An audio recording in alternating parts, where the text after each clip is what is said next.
ए मेरे प्यारे वतन, ए मेरे बिछड़े चमन, तुझ पे दिल कुर्बान।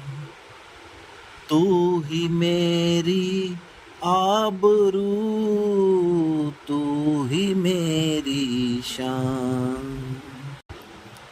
आप सभी देशवासियों को, बहनों को, भाइयों को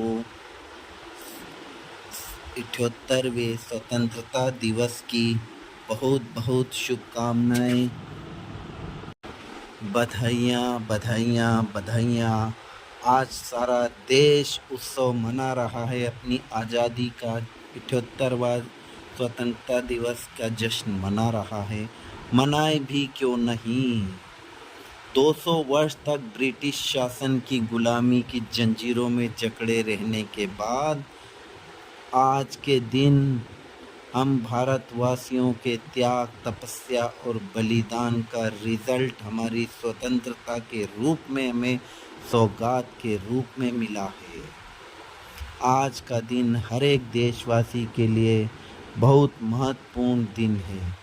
वो गुलामी की जंजीरें जिसमें हम ठीक से सांस लेना भी भूल गए थे, उस समय हमारे ही पूर्वज जिन्होंने अपने घर का, द्वार का, परिवार का, बच्चों का, सब चीज़ों का त्याग कर शहादत दी, शहीद हुए, तब जाकर हमें ये आज़ादी प्राप्त हुई और आज हम खुली हवा में आज़ादी की सांस ले रहे हैं। 78 वर्ष पहले आज़ादी के लिए जंग लड़ी गई, उसमें उदारवादी और उग्रवादी दो विचारधाराएं थी। महात्मा गांधी के अनुयायी उनकी विचारधारा पर चलने वाले उदारवादी थे और भगत सिंह की विचारधारा पर चलने वाले उग्रवादी नेताओं, दोनों के संयोग से हम आज अपनी आज़ादी का जश्न मना पा रहे हैं। ठीक इसी प्रकार जिस प्रकार 200 वर्ष तक हम हिंदुस्तानी ब्रिटिश शासन के गुलाम बने रहे। गुलामी बहुत बुरी चीज़ होती है। ये हम अपने किसी बुजुर्गों से पूछें या इतिहास को खंगाल करके देखें, एक एक शहीद किस दौर से गुजरा है, कितने कष्टों से, कैसी काला पानी की जेल से और किस तरह से उसने आज़ादी हासिल करने में हमारा सहयोग दिया। अब हम मुक्त तो हो गए अंग्रेज़ों की आज़ादी से, लेकिन क्या हम अभी तक मुक्त हैं? सही मायने में हमको अभी तक आज़ादी नहीं मिली। अंग्रेज़ों से तो हम आज़ाद हो गए, लेकिन हम आज भी अपने पुराने रूढ़िवादी संस्कारों, परंपराओं, पुराने बुरी आदतों में जकड़े हुए हैं। जैसा कि इसको आध्यात्मिक भाषा में कहा जाए तो 5 विकार, काम, क्रोध, लोभ, मोह, अहंकार, ये पांचों ही विकारों ने, पांचों ही राक्षसों ने हर एक आत्मा को अपने बंधन में जकड़ा हुआ है। इससे मुक्त आत्मा ही अपना कल्याण का अनुभव, सच्ची आज़ादी का अनुभव कर सकती है, जो एकदम शांति, खुशी, आनंद, प्रेम से भरपूर हो सकती है। लेकिन इन पांचों विकार से आज़ादी हमें दिलाएगा कौन? आज़ादी होगी कैसे? हम तो यह भी नहीं जानते कि हम अभी 5 विकारों में जकड़े हुए हैं।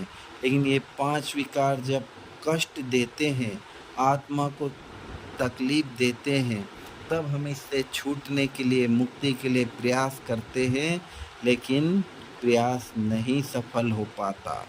हमारे इस प्रयास को सफल करने के लिए हमें इन 5 विकारों के बंधनों से, जंजीरों से आज़ाद कराने के लिए स्वयं परमपिता परमात्मा शिव निराकार इस धरती पर एक साधारण वृद्ध तन में अवतरित हो चुके हैं, जिन्हें उन्होंने कर्तव्यवाचक नाम ब्रह्मा दिया है।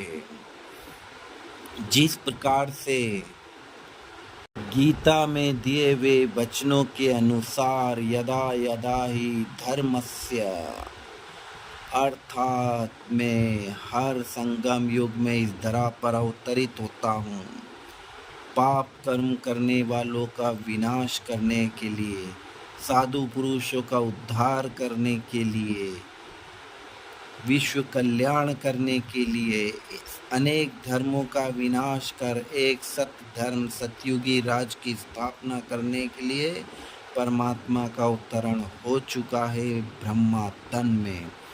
उस ब्रह्मा तन के द्वारा जो मुख से उनके वाणी सुनाई जा रही है, वही वाणी हमें सच्ची आज़ादी दिलाएगी।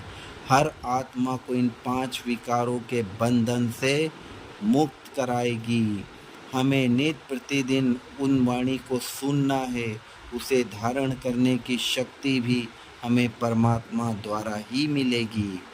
उस वाणी को हमें अपने नज़दीकी राजयोग सेवा केंद्र पर ब्रह्मा कुमारी प्रजापिता ब्रह्मा कुमारी ईश्वरी विश्वविद्यालय में 7 दिन का कोर्स करके नित्य प्रतिदिन सुननी है, जिससे आत्मा के अंदर से ये जंग कट उतरती जाएगी और गुलामी की जंजीरें 5 विकार की गुलामी की जंजीरों से छूट करके आत्मा अपने आप को सच्ची स्वतंत्रता में आ जाएगी। ओम शांति।